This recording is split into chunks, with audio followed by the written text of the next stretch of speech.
Olá pessoal, muito prazer, eu sou a professora Julie Hermes. Junto com a Neskev, nós organizamos um curso super especial para os amantes das análises clínicas, pois o nome do curso se chama Imersão em Microbiologia, da coleta ao laudo. E essa videoaula aqui mostra um spoilerzinho do que será abordado nesses 6 dias de imersão na microbiologia. Então, presta atenção, aumenta o teu volume, te concentra nesta videoaula de agora. Então, pessoal, para mostrar para vocês um pouquinho da rotina do setor da microbiologia. Na verdade, antes de começarmos a conversar sobre a rotina, eu apresento aqui para vocês um dos grandes desafios e o grande papel do microbiologista, ou seja, de quem trabalha no setor de microbiologia, que é justamente diferenciar o que é contaminação do que é infecção. Muito bem sabemos que o nosso corpo e o mundo inteiro é composto de micro-organismos, então é esperado micro-organismos contaminantes. Mas no momento que nós estamos numa investigação diagnóstica de uma patologia causada por um micro-organismo, o microbiologista precisa ter segurança nas suas tomadas de decisão e ter a certeza do que ele está identificando é o patógeno e não o contaminante. A rotina do setor de Essas são as etapas, então, que conferem o passo a passo da rotina do setor de microbiologia. Ele inicia pelo recebimento da amostra biológica do paciente, onde o papel do analista é justamente fazer a conferência do material perante a solicitação, a requisição dos exames, ver se o material está adequado, se o volume está adequado. Depois é a organização dos testes identificatórios. Por exemplo, estamos tratando de quê? De parasito, os testes dos parasitos. De bactérias, os testes das bactérias. Porém, as bactérias elas são divididas em grupos diferentes de acordo com a coloração de Gram. Então, eu vou investigar para fazer o diagnóstico de bactérias gram-positivas, de bactérias gram-negativas, enfim. Então, todo esse conhecimento ele precisa estar muito bem elucidado na rotina microbiológica. Depois de fazer a organização, é o processamento dos testes, posteriormente a leitura e a interpretação e, por fim, nós temos o nosso laudo, que faz a comunicação entre o laboratório e o clínico, ou seja, o solicitante. O laboratório nada mais, nada menos do que faz esse papel super importante através desse documento, que é o laudo informando o agente que está presente na suspeita que o médico está realizando. A partir de agora, eu convido vocês a participar junto comigo de uma prática exploratória, ou seja, um exemplo prático aqui da rotina. Então, supomos que o clínico solicitou para o laboratório o exame da urocultura, certo? Urocultura, cultura da urina. Muito provavelmente, ele está investigando a presença, então, de micro-organismo que possa estar vindo a causar infecção urinária do paciente. Independente de ser uma infecção urinária alta ou baixa, o médico está suspeitando disso e para ele ter a confirmação desta suspeita, ele precisa do resultado da urocultura. Então, de acordo com a rotina do microbiologista, primeiro recebemos o material clínico, então, que é a amostra da urina, e nós vamos investigar se essa urina ela foi coletada de acordo com as recomendações, primeira urina da manhã, ou se ela é uma urina emergencial, garantir que pelo menos ela tenha ficado 2 horas retidas na bexiga do paciente.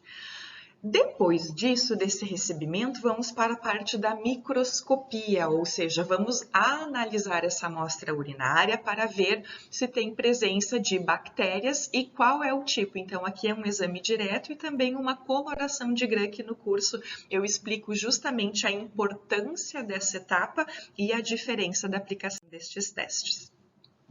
Bom, supomos que a nossa identificação ali na microscopia mostrou grande presença de bactérias gram-negativas, por exemplo, certo?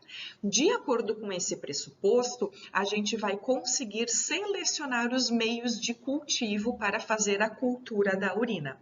A importância, pessoal, de saber e não errar aqui é para evitar um resultado falso positivo.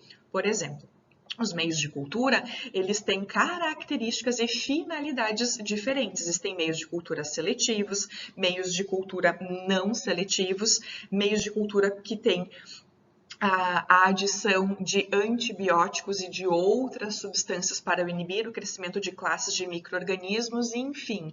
Isso aqui reitera a importância da seleção correta dos meios de cultura para a gente ter o crescimento do nosso micro-organismo. Selecionado o meio de cultura, eu tenho que aplicar a técnica de semeadura adequada de acordo com o material. Existem técnicas de semeaduras diferentes, qualitativa, quantitativa, por esgotamento, enfim, então eu preciso saber selecionar porque a expressão dos resultados ocorrerá também através da técnica escolhida da semeadura.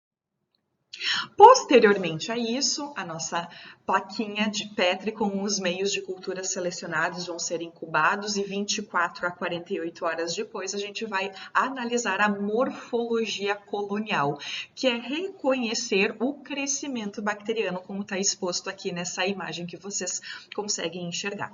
Concordam comigo que, analisando o crescimento da placa, eu sei que cresceu e numa quantidade considerável, ou seja, confirmou que eu enxerguei lá na microscopia no início, a presença de bactérias.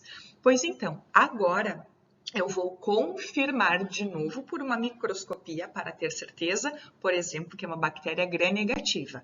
Às vezes, pessoal, podem ter crescimento de mais de um micro-organismo que está causando a infecção. E aí, prof, tem que fazer a identificação dos dois ou não?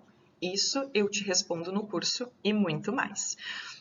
Confirmando, então, na etapa da microscopia, a gente passa para o processo de identificação, porque até então eu só sei que cresceu bactérias, mas eu não sei dizer o gênero nem a espécie.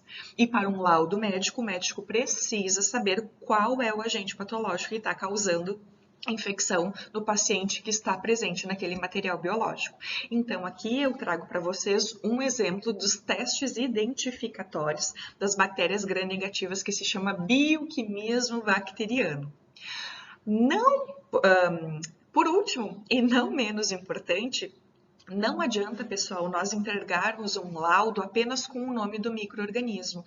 Vocês concordam comigo que o médico vai precisar, dependendo, claro, do quadro clínico do paciente dele, mas saber as opções terapêuticas para tratar aquele micro-organismo.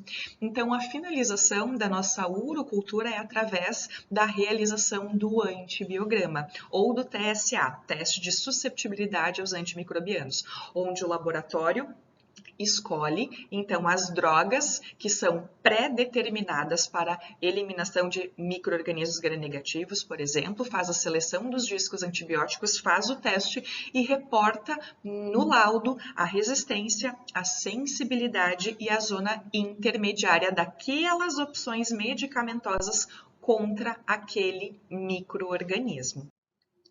Aqui para vocês, então, eu represento agora a etapa final desse processo, dessa rotina muito linda, de muita responsabilidade, que é a confecção do laudo. Então, aqui para este exame, a urocultura é o resultado da identificação do micro-organismo mais o antibiograma. Perceberam que quando eu comecei a explicar para vocês o exemplo prático, eu não comentei, na solicitação do exame eu não comentei antibiograma, eu falei apenas em urocultura. Vocês sabiam que toda cultura positiva precisa fazer o antibiograma? Pois então, eu te explico isso e as particularidades desta não solicitação no curso também. Então, pessoal, muito obrigada. Espero que tenha ficado claro para vocês e que vocês tenham gostado de conhecer um pedacinho da rotina microbiológica. E, mais uma vez, eu reforço o meu convite a vocês a participarem desse curso que está simplesmente incrível. Muito obrigada pela atenção e te vejo em breve.